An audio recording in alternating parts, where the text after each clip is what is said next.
Good afternoon. This is Pamela, and you're listening to Watchmen on the Pod. I am finally going to finish Chapter 4 in the book of Billy Graham and His Friends by Dr. Cathy Burns. Apostasy at Cow Palace. Earlier, we learned that the extremely liberal Protestant Council of New York had invited Graham to speak at the Madison Garden in 1957. It should be noted again that this council was affiliated with the National Council of Churches. Also remember that Graham received $75,000 from John D. Rockefeller for his 1957 crusade. Then afterwards, Graham gave $67,618 to the Protestant Council. The next year, April and May 1958, Graham held a 7-week crusade in San Francisco at the Cow Palace.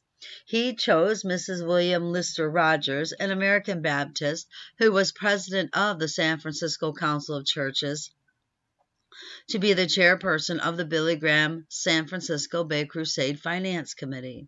Quote, Mrs. Graham was originator of the United Nations Festival of Faith held in June 1955. The Outlook official publication of the NCC said in its report immediately following the event, they called God by different names, speaking to him in different tongues, but the dream in their hearts was the same. High point of the prayer meeting was the recitation together of the responsive reading composed of sentences from sacred books of the 6 faiths represented: Christian, Jewish, Muslim, Buddhist, Hindu, Confucian. The initial idea for the service came from Mrs. William Lister Rogers, council president, unquote. Remember, Rogers had organized this meeting 3 years before Graham had her as a chairperson of his finance committee. This interfaith meeting was also held at the San Francisco Cow Palace, June 19, 1955, and was in commemoration of the United Nations 10th anniversary. The representatives for the National Council of Churches and the World Council of Churches was none other than John Foster Dulles. He spoke on the subject of the moral foundations of the United Nations. Quote, this was the same year, 1955, that Eric Fromm's The Sane Society was published, in which he predicted that the theistic concepts are bound to disappear in the future development of humanity. A new religion will develop. The most important feature of such a religion would be its universalistic character. It would embrace the humanistic teachings common to all great religions of the East and of the West. The same suggestion for a new humanistic religion has been made by Julian Huxley in Evolutionary Humanism, unquote. Dulles was a member of the World Brotherhood and the Council of Foreign Relations, as was his CIA brother Alan. John Foster Dulles' son Avery Dulles is now an influential Jesuit priest.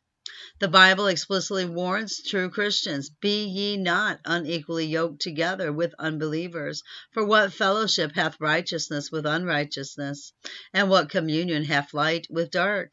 2 Corinthians 6:14.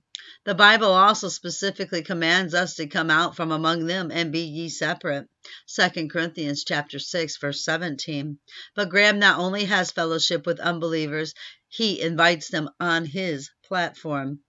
Going even further against scriptural commands, Graham praises unbelievers. For instance, he visited the National Council of Churches headquarters on August 27, 1991. Among other words of praise Graham had for these false teachers were amazing words quoted from the NCC press release of August 27, 1991. There's no group of people in the world that I would rather be with right now than you all, because I think of you, I pray for you, and we follow with great interest the things you do. I don't speak to too many church assemblies anymore because I consider myself as belonging to all the churches, and I love everybody equally, and I have no problem in fellowshipping with anyone who says that Jesus Christ is Lord. This has been a great relief to me to come to that conclusion about 20-some years ago. Remember that Matthew 7:21-23 points out that many who call Jesus, Lord, Lord, were workers of iniquity. We are to preach the gospel, but at the same time, we are also told we are also to earnestly contend for the faith which was once delivered unto the saints. Jude 1:3. If we are not contending for the faith, then we are not truly exemplifying the gospel. The Bible cautions, let's see, be not deceived, evil communications corrupt good manners. 1 Corinthians 15:33. Let's control the press. The National Council of Churches has virtually controlled the field of religious broadcasting. One researcher commented way back in 1958, quote, committee members or representatives of the council get together with the Federal Communication Commission and press upon them the idea that religious time should not be purchased from the major broadcasting systems, but rather that the networks should grant time equally to the three major religions in the United States: Protestantism, Catholicism, and Judaism.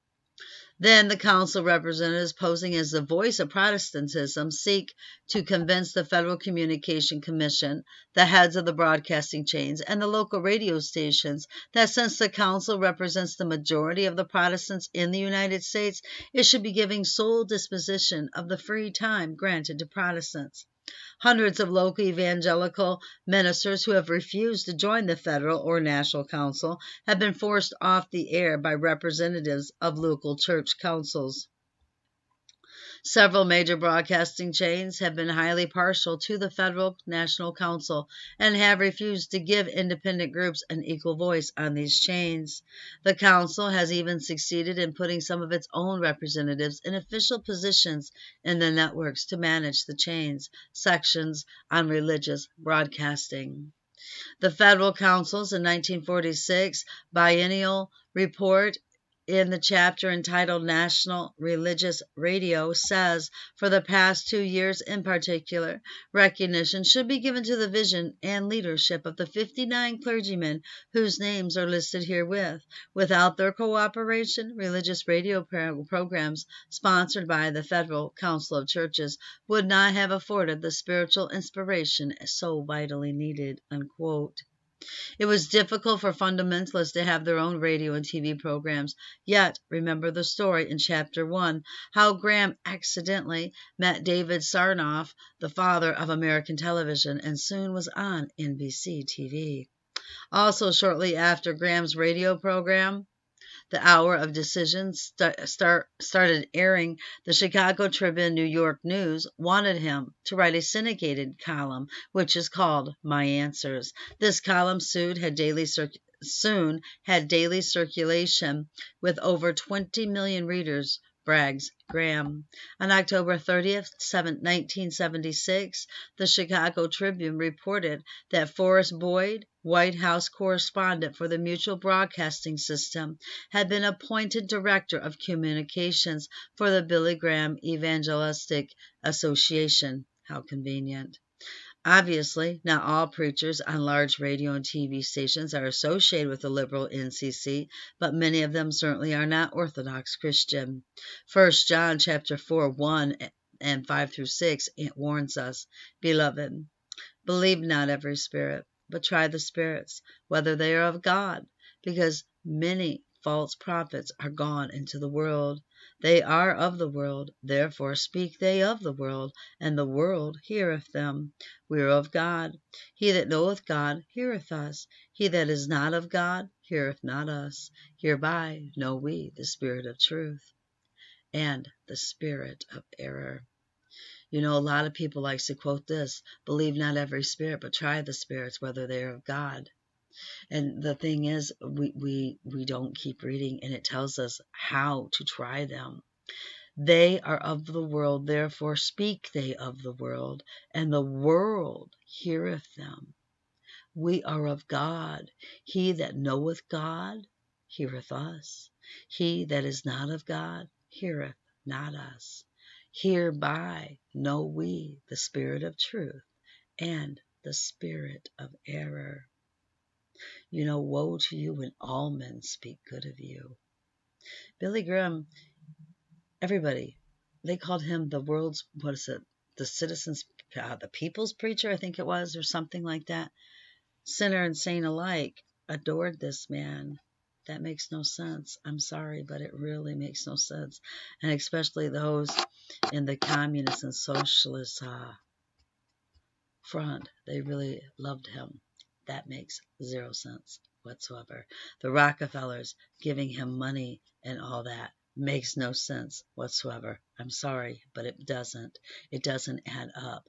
But if we go back and we try the spirits, we can understand why. He was a friend of the world. So therefore, the world heard him and adored him. I love you all so very, very much. Keep your eyes on Jesus, brothers and sisters, and not on man. Not on man at all. Take this before the Lord in prayer. Seek his face. Ask him for discernment. Ask him for wisdom. And he will give it to you if you ask, believing in faith. Keep your eyes on Jesus. Your nose in the book, which is the Word of God. And embed the Word of God upon the tablets of your hearts, so you will not sin against God or be deceived. Till next time, I love you all so very, very much.